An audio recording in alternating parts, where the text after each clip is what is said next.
Good morning सभी को। तो अब मैं स्टार्ट करता हूँ क्लास। हम लोगों ने पिछली क्लास में बहुत अच्छे अच्छे ट्रिक्स सीखे थे, जैसे कि मैंने बताया था आप सभी को पिछली क्लास में ऑक्सिलरी वर्ब में मैंने प्राइमरी के बारे में बता दिया था। ये पूरा हो चुका था। इसके बारे में बहुत सारे रूल्स, बहुत अच्छी अच्छी चीज़ें बताए थे मैंने। अब वो वीडियो अभी भी अवेलेबल है। Good morning Anurag, good morning Ali, good morning Monika, सभी को गुड मॉर्निंग। तो ऑक्सिलरी में दूसरा हिस्सा हम शुरू करने जा रहे हैं, वो है मॉडल। मॉडल ऑक्सिलरी बहुत इंपॉर्टेंट है। इस पे बहुत सारे गिने चुने वर्ड्स होते हैं। हमको सबसे पहले उनसे परिचय लेना है, फिर उसके बारे में रूल्स को सीखना है। देखिए, सबसे पहले हम लोग इजी वाले लेते हैं, जैसे कि ये words can, may, could, might.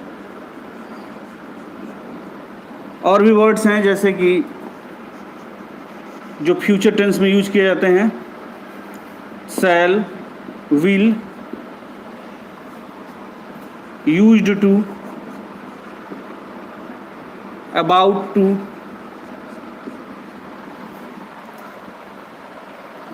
Good morning Ajit. ठीक है, about to, has to, have to, should, would, must, ought to,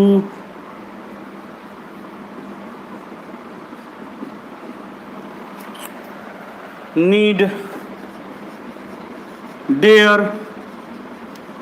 ये सारे वर्ड्स आते हैं जो कि हमारे मॉडल ऑक्सिलरी में यूज किए जाते हैं। इनका यूज करने का तरीका भी बिल्कुल अलग होता है।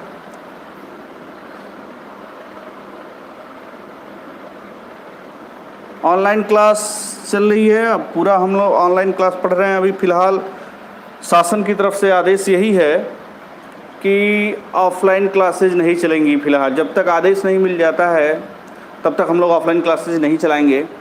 आदेश के मिलते ही ऑफलाइन क्लासेज स्टार्ट हो जाएंगी और तब तक ऑनलाइन क्लासेज, उसके बाद भी ऑनलाइन क्लासेज चलती रहेंगी। ठीक है, तो ये वर्ड्स होते हैं can, may, could, might, shall, will, used to, about to, has to, have to, should, would, must, ought to, need और डेयर। हमें सबके बारे में पढ़ना है।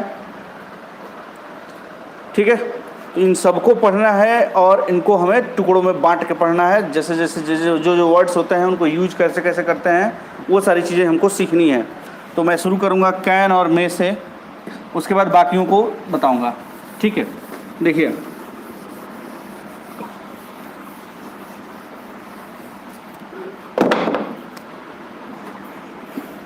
कैन, कुड,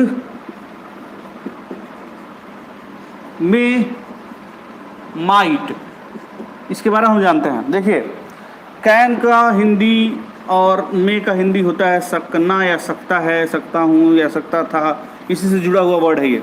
इसके बाद से कैन का प्रयोग कहाँ कहाँ करते हैं? जब हम कोई इनफॉर्मल बात पूछते हैं तब। इनफॉर्मली क्षमता दिखाने के लिए।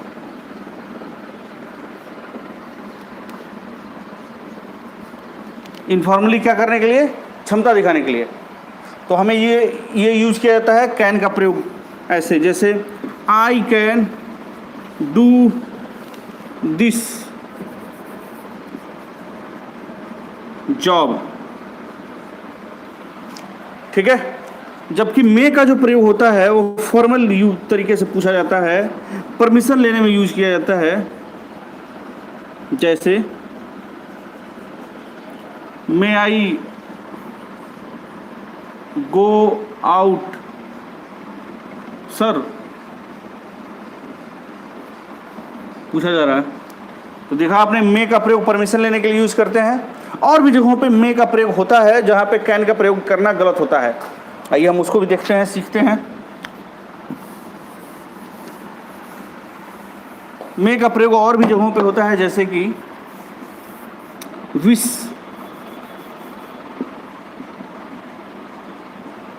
जाहिर करने के लिए।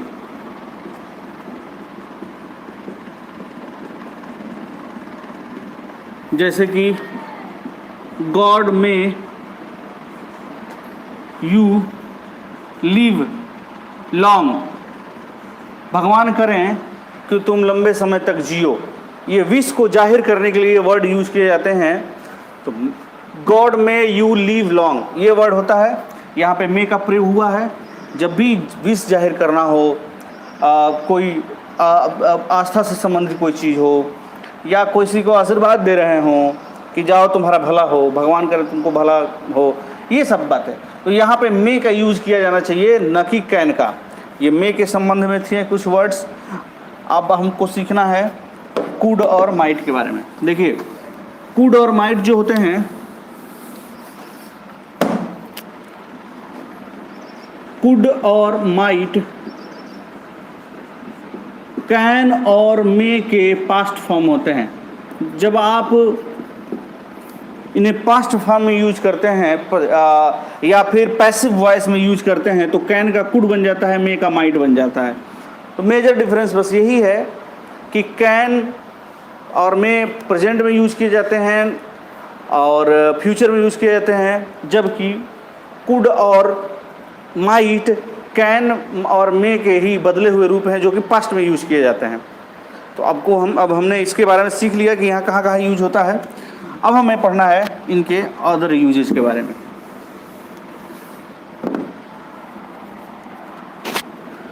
जैसे शैल विल, शैल और विल होता है फ्यूचर टेंस में।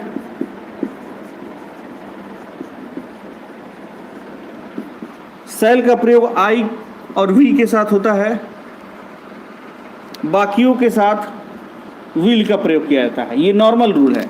लेकिन दूसरा रूल ये है, जब आपको किसी बात क्रिया पे जोर डालना हो, किसी बात के पे जोर डाल के वाक्य को निर्माण करना हो, तो आई वी के साथ भी विल यूज होता है। या अवश्य दर्शाने के लिए, अवश्य दर्शाने के लिए शैल के जगह विल का प्रयोग करते हैं। जैसे आई विल कम हियर। इसका मतलब और इसका मतलब क्या है, मैं आपको अलग अलग समझा देता हूं। आई विल कम हियर का मतलब है यहां मैं अवश्य आऊंगा, और आई शैल कम हियर मतलब मैं आऊंगा, मैं यहां आऊंगा, और इसका मतलब है मैं आऊंगा ही यहाँ पे। ये दोनों में बीच का, इनके बीच का डिफरेंस है। विल आई के साथ लगा देते हैं। हालांकि अब बोलचाल की भाषा में शैल यूज ही नहीं हो रहा है, विल ही यूज हो रहा है। मॉडर्न इंग्लिश जहाँ भी यूज हो रही है वहाँ पे शैल का ही प्रयोग किया जाता है, विल का ही प्रयोग किया जाता है, शैल का प्रयोग नहीं किया जा रहा है। तो आई के साथ विल यूज हो रहा है। तब ग्रामेटिकली मैं बात करूँ तो आई के साथ विल का प्रयोग किया जाता है तब जब यहाँ पे अवश्य दर्शाया जा रहा हो, अवश्य की बात हो रही हो। ठीक है, तो ये तो था शैल विल का। शैल का ही पास्ट फॉर्म होता है शुड, विल का पास्ट फॉर्म होता है वुड। तो शैल विल के ये दो बेहतर उदाहरण थे। Good morning Neetu, good morning Pradyumna. आप सभी लोग प्लीज़ इस वीडियो को जितने भी लोग देख रहे हैं लाइक कर दीजिए, शेयर कर दीजिए दोस्तों में। बहुत ही मस्त ट्रिक्स बताऊंगा मैं आपको यहाँ पे। प्रद्युम्न कह रहे हैं sorry sir I am late. कोई बात नहीं, आप लेट नहीं हैं। दोस्तों को शेयर करिए, बताइए, लोगों तक पहुँचाइए इसे। अभी हम लोग इस चीज़ को सीखते हैं आगे। शैल का शुड हो जाता है, विल का वुड हो जाता है। अब हम लोग लेंगे अदर उदाहरण, जैसे कि मस्ट, शुड और ऑट टू। मस्ट और शुड, ऑट टू, इन सब में क्या डिफरेंस है, क्या चीज़ें हैं जो हम यहाँ पे जानने वाले हैं। देखिए, मैं इसे मिटा के बताता हूँ।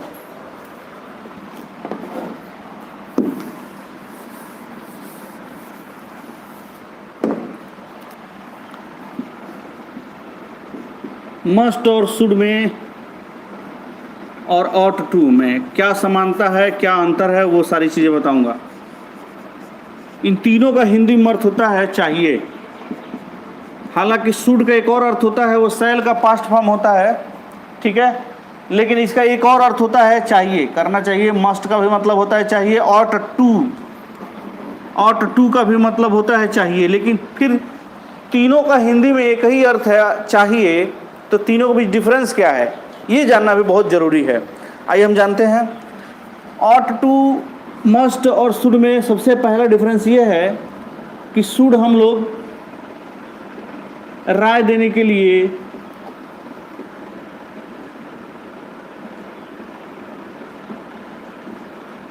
गैर जरूरी चीज़ों के लिए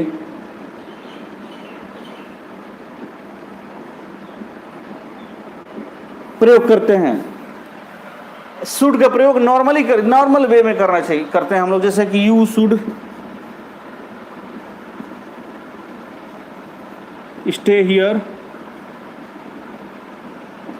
या स्टे विथ मी। यहाँ पे रुकने के लिए और कोई ऐसा वाक्य नहीं बोला गया है, ऐसा शब्द नहीं बोला गया है कि उसका रोका जाना ही सबसे उचित होगा, वो चाहे तो चला भी जाए। You should stay with me, यहाँ पे शुड बहुत ही इनफॉर्मल तरीके से राय देने के लिए या गैर जरूरी चीज़ बताने के लिए दी गई है। मस्ट का मतलब होता है नहीं मतलब अगर जो चाहिए वो नहीं चाहिए करोगे तो फिर नुकसान हो सकता है। You must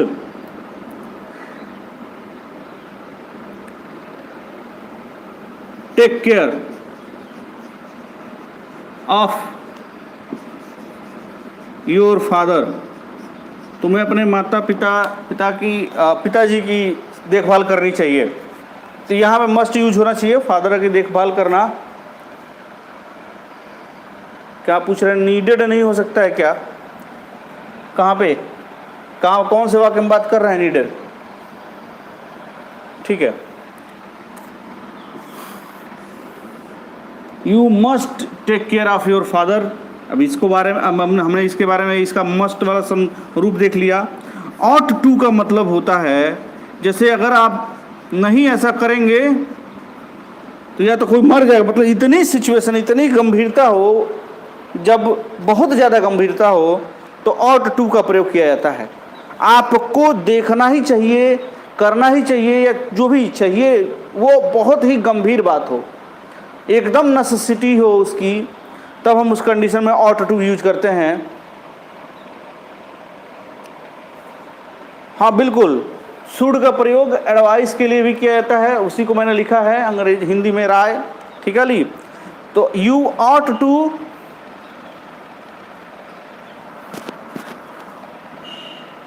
stay at home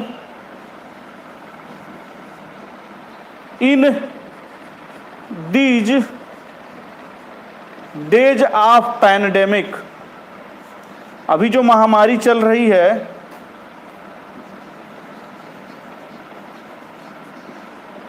उसके हिसाब से अगर आपको किसी को राय देना हो तो आप लोग मुझे टाइप करके बताइए कि मस्ट, शुड और ऑट टू में से किसे आप चुनेंगे।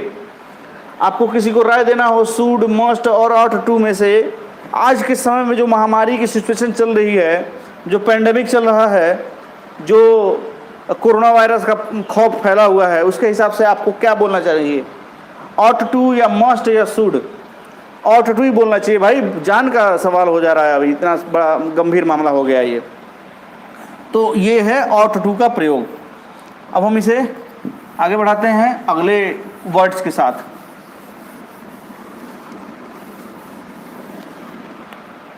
ऑट टू होना चाहिए, मोनिका बता रही हैं आप, सही है। जितने भी लोग देख रहे हैं इस वीडियो को लाइक कर दीजिए प्लीज़। चैनल जिन्होंने सब्सक्राइब नहीं कर रखा है वो चैनल सब्सक्राइब कर लें, वीडियो को आगे देखते रहें आप। चाहें बेल आइकन भी प्रेस कर दीजिए ताकि जैसे ही मैं वीडियो लाइव करूं, लाइव क्लासेस स्टार्ट करूं, तो आपको उसका नोटिफिकेशन तुरंत मिल जाए, किसी लिंक का इंतज़ार ना करना पड़े आपको, ठीक है। तो चलिए अब आगे बढ़ते हैं।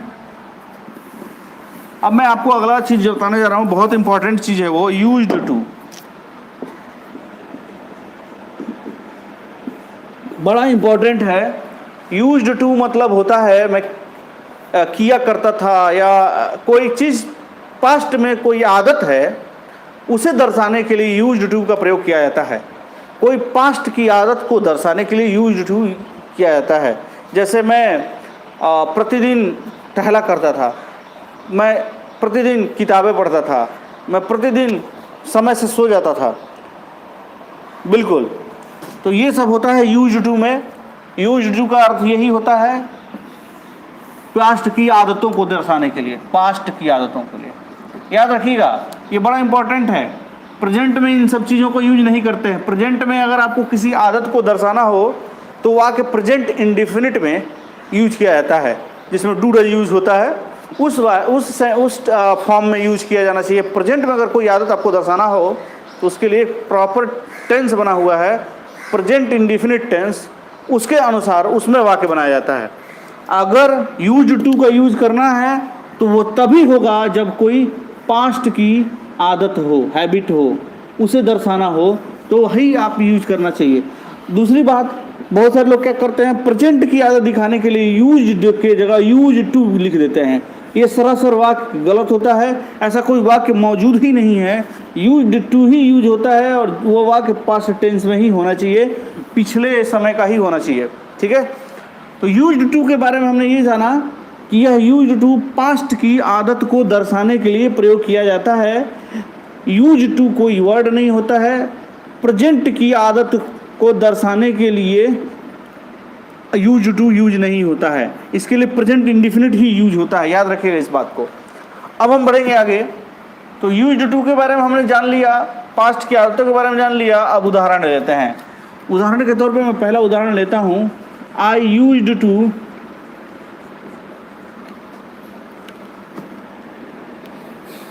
Sleep on time. मैं समय से सो जाया करता था। ठीक है, अगर आपको इसका प्रेजेंट बनाना है तो आपको यूज्ड टू हटा देना पड़ेगा। आपको यही बोलना पड़ेगा, आई स्लीप ऑन टाइम, मैं समय से सो जाता हूँ। यह याद रखिएगा, यूज्ड टू का प्रयोग केवल और केवल पास्ट में होता है। बहुत सारे लोग यहीं पे गलती कर जाते हैं। ठीक है, तो ये यूज्ड टू हो गया यूज्ड टू का। अबाउट टू, अबाउट टू जब कुछ होने वाला हो, होने ही वाला है वो,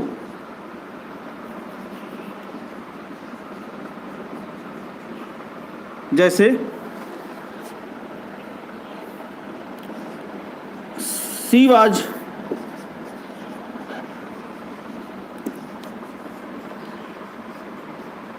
अबाउट टू क्राई, वह रोने ही वाली थी।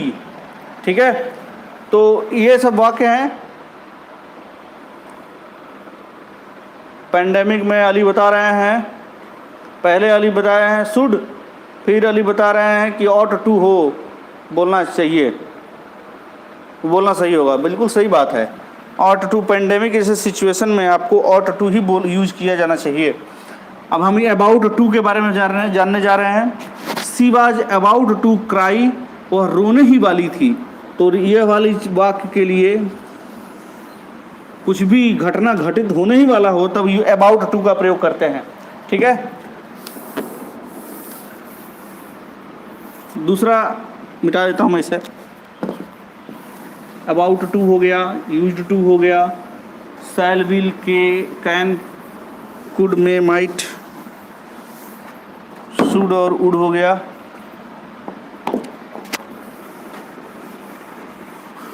कौन कौन से बचे हैं बताइए, आप लोग टाइप करके बताइए कौन कौन से बचे हैं, कौन कौन से बचा है। आप सभी लोग टाइप करके बताइए कि कौन कौन से मॉडल ऑक्सिलरी बच गए हैं। नीड बचा है और डेयर बचा है। नीड के बारे में हम लोग पढ़ते हैं, हैज टू, हैव टू बचा है। नीड के बारे में पढ़ते हैं। नीड एक ऑक्सिलरी वर्ब भी है, मेन वर्ब भी है। ठीक है, तो जब हम प्रेजेंट वगैरह वाक्यों में यूज करते हैं नीड, तो इसे ऑक्सिलरी की तरह कैसे यूज किया जाता है वो मैं बता देता हूँ। जैसे आई नीड नॉट एनीथिंग। इसी वाक्य को आप दूसरे तरीके से समझना चाहें तो ऐसे कर सकते हैं, I do not need anything. लेकिन जब आप प्रेजेंट में यूज कर रहे हो, जब आप प्रेजेंट में यूज कर रहे हो तो नीड को ज़्यादा बेहतर होता है कि मॉडल, जो दूसरा मॉडल ऑक्सिलरी है उसके साथ ना यूज किया जाए। मॉडल ऑक्सिलरी इसी को बना दीजिए, कोई भी प्राइमरी ऑक्सिलरी को मत यूज करिए इसके साथ, और इससे वाक्य बनाइए। तो ये वही वाक्य है, आई नीड नॉट एनीथिंग, मुझे किसी चीज़ की ज़रूरत नहीं है। ठीक है। डेयर के साथ भी यही कहानी है। डेयर एक हेल्पिंग और मेन वर्ब दोनों में आता है, तो डेयर के लिए भी यही यूज़ किया जाता है कि इसके साथ कोई और हेल्पिंग वर्ब नहीं यूज़ किया जाता है, इसी को हेल्पिंग वर्ब की जगह बना दिया जाता है। जैसे I dare not go there, मुझे वहाँ जाने की हिम्मत नहीं होती है। डेयर मतलब हिम्मत, मुझे वहाँ जाने की हिम्मत नहीं होती है, ये इसका सेंटेंस हो गया। याद रखिएगा, ठीक है। इसमें याद रखिएगा आप लोग कि डेयर का प्रयोग कैसे हुआ है, ये खुद इसको हेल्पिंग वर्ब बना दिया गया और इसके अनुसार इसको यूज किया गया है वाक्य में। अब हम लोग आगे बढ़ते हैं, हैज टू और हैव टू के बारे में पढ़ते हैं। हैज टू और हैव टू बड़ा इंपॉर्टेंट टॉपिक है ये। हैज टू और हैव टू के बारे में थोड़ा बहुत जानकारी हम आगे भी लेने वाले हैं, जब हम लोग इन्फिनेटिव स्टार्ट करेंगे तो इससे भी रिलेटेड आता है, इन्फिनेटिव से भी रिलेटेड होता है और यहाँ से भी रिलेटेड होता है, तो मैं इसको यहाँ पे समझा देता हूँ। हैज टू और हैव टू का मतलब क्या है। हैज और हैव का डिफरेंस तो हम पहले वाले वीडियो क्लास में समझ चुके हैं, पिछले वीडियो क्लास में, कि हैज और हैव में क्या डिफरेंस होता है। हैज का प्रयोग सिंगुलर के लिए किया जाता है और जबकि हैव का प्रयोग प्लूरल के लिए किया जाता है। ठीक है। हैज और हैव के बीच का मेजर डिफरेंस यही है, इसको हम लोग सिंगुलर और प्लूरल के अकॉर्डिंग यूज करते हैं। ठीक, यहाँ भी वही यूज है, लेकिन हैज टू हैव टू का मतलब ये है, और हैड टू भी होता है। इस तीनों का अर्थ ये होता है करना है या खाना है या पीना है। जैसे I have to go home, मुझे घर जाना है। आपको कुछ करना है या पाना है ना, और जो वर्ब का जो सबसे प्योर फॉर्म होता है वो यहाँ यूज होता है। I have to go home, मुझे घर जाना है, इस अर्थ में यूज किया जाता है। He has to dance here, उसे यहाँ नाचना है। दे हैव टू पे माई डेट, मेरे कर्जे को उन्हें चुकाना है। फिर से आप हैव हैड भी यूज कर सकते हैं। हैड के लिए क्या वाक्य हो सकता है, जैसे I had to catch a train, मुझे एक ट्रेन पकड़ना था। तो ये इसे थे, बिल्कुल कुछ लोग उदाहरण बता रहे हैं। प्रदुम्न बता रहे हैं I have to go play, I don't dare to go there. Don't नहीं यूज करेंगे, डेयर नॉट ही यूज करेंगे। ठीक है प्रदुम्न, इस बात का ध्यान रखिएगा कि जब भी आप यूज कर रहे हो ऐसे वाक्य में डेयर को, तो आप उसकी जगह कोई और हेल्पिंग वर्ब मत यूज करिए, डेयर को ही हेल्पिंग वर्ब बनाइए और उसे यूज करिए। ठीक है। अब आप लोग मुझे बताइए टाइप करके कौन कौन से और शब्द बच गए हैं जो कि मॉडल ऑक्सिलरी में आते हैं। सारे यूज हो गए हैं लगभग। हम लोगों ने पढ़ा सबसे पहले कैन, मे, माइट, कुड। ठीक है। उसके बाद हम लोगों ने सब पढ़ा शैल, विल। फिर पढ़ा हम लोगों ने ought to, used to, about to. फिर हम लोगों ने has to, have to, had to पढ़ा। ये सारे नीड और डेयर के बारे में भी पढ़ लिया। बहुत अच्छे अच्छे रूल्स हम लोगों ने पढ़ा, सीखा। अब हम लोगों को नए क्लास में इन्फिनेटिव पढ़ना है, नॉन फाइनाइट स्टार्ट करना है। नॉन फाइनाइट वर्ब बड़ा इंपॉर्टेंट टॉपिक है। जितने भी लोग देख रहे हैं इस वीडियो को प्लीज़ लाइक कर दीजिए आप सभी। नॉन फाइनाइट ऐसा टॉपिक है जिससे रिलेटेड क्वेश्चंस आते हैं तो ज़्यादातर लोग फंस ही जाते हैं। तो मैं आप सभी को राय दूंगा कि जो अगली क्लास उसको ज़रूर अटेंड करिएगा। कल मैं पढ़ाऊंगा नॉन फाइनाइट वर्ब, उसे स्टार्ट करूंगा। उसमें बहुत अच्छे से रूल्स हैं, बहुत ज़रूरी बातें हैं, वो मैं आपको बताऊंगा। बहुत रोचक चीज़ें मैं आपको बताऊंगा। अभी मैं आपको आज की वीडियो में बस इतना ही रहने देते हैं। 10:30 बजे से मैथ की क्लास स्टार्ट होगी। मैथ की क्लास को ज़रूर अटेंड करिएगा। उसमें बहुत अच्छे से ट्रिक्स मैं बताऊंगा। आज के क्वेश्चंस कुछ बहुत ही अच्छे हैं, बहुत ही उम्दा क्वेश्चन हैं और बहुत ही बढ़िया उसके ट्रिक्स भी हैं। तो आप सभी को मैं राय दूंगा, आप ज़रूर मैथ की क्लास लीजिए। अली ने बताया I dare not to go to dangerous places. बहुत सही आपने बताया। ठीक है, तो आप सभी को धन्यवाद। अगर कोई किसी को कुछ पूछना है तो पूछ सकता है। जितने भी लोग देख रहे हैं इस वीडियो को लाइक कर दीजिए। वीडियो देखने के लिए आपका बहुत बहुत धन्यवाद। अभी के लिए बस इतना ही रहने देते हैं। वीडियो देखने के लिए आपका बहुत बहुत धन्यवाद।